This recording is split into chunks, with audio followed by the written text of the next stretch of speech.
Kyle Hensch is a professor of molecular and cellular biology at Harvard, and he may have found a way to make the adult human brain learn and absorb material like we're 7 years old again.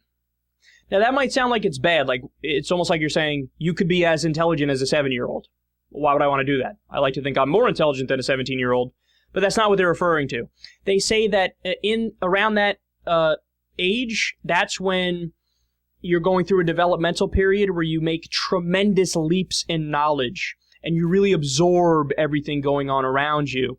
And they say it may be possible to repeat that kind of, making leaps mental process in adults. And the key ingredient, they say, is something called valproic acid.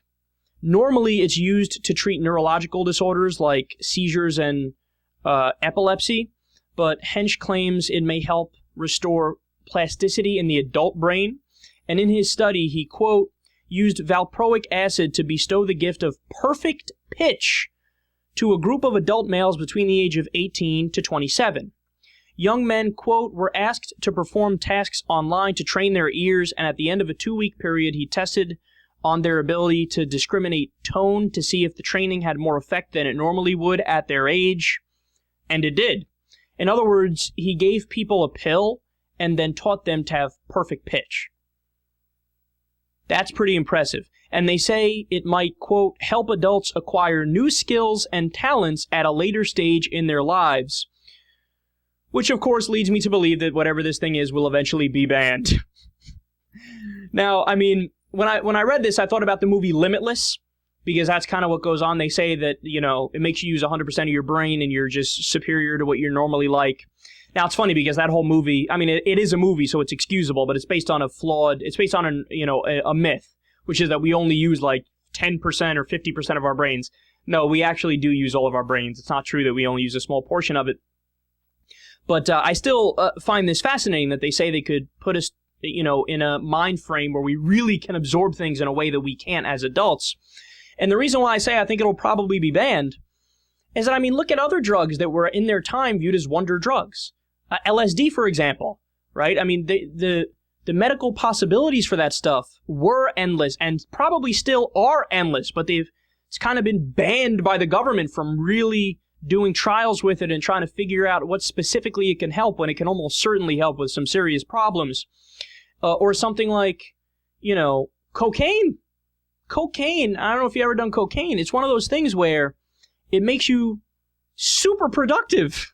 You could focus and makes you super productive. I mean, Adderall is basically, cocaine light, and it's a derivative of a similar drug. So it's very similar, but it makes you focus. You can get a lot accomplished, and in its time, people thought, oh my God, this is a wonder drug.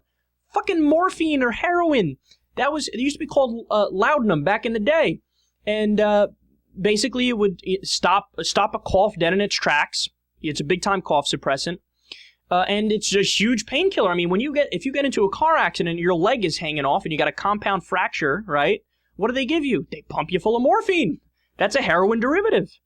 It makes it so that you basically can't feel pain. So all these things that are like, they're viewed as evil narcotics, they have so many practical uses. And it just so happens that the government always gets their hands on them and says, hey, we got to ban this because people might actually enjoy themselves and like life. So don't allow it. We can't allow that. And I guess the final thing I'll say here is, yet again, this is another example. I mean, think about the story we did where we learned that scientists basically found the fountain of youth for mice.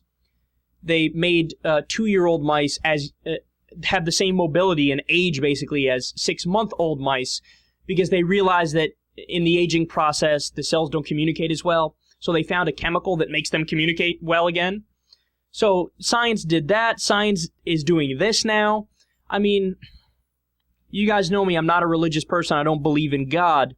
But it's a fair analogy to say that science is my God because it's based on rationality and reason and logic. And the only way we will actually improve this life and this world as we know it, which is the only one we have, right, is through science and nothing else.